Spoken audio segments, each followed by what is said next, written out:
2012 Nissan Maxima, right? Customer said I was driving, started hearing some noises, sounded like it was coming from the passenger side. Then the car just cut off on me. And I had to drift it in the parking lot. All right. I get to the car. This is the one from Island Cuisine yesterday. I get to the car, yeah. The serpentine belt. Where the thing at? That damn thing was shredded. Let's see right here. Right? Shredded. But it was already old and cracked up. So make sure you know it was already old. So all the pulleys were spinning down there, right?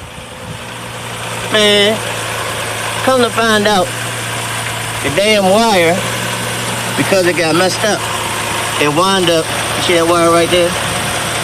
Whatever flat, it flapped the piece, exposed some of the wire, and that wire was touching on the ground, which was causing the car not to start. So once I fixed that wire, put the belt back on, that's it. Jump the battery back up, my little jump box, whatever that thing is, this thing. Oh, it started right on up.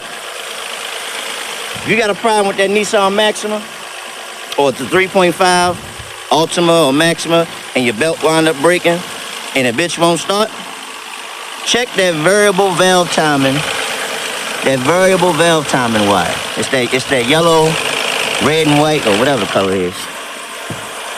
Right in the back. Crankshaft. That wire right there. Check him. Unplug it. Look for exposure. And go from there. Alright? She back running. I'm put this on YouTube too. Somebody needs some help. Short and sweet videos. That's what I like.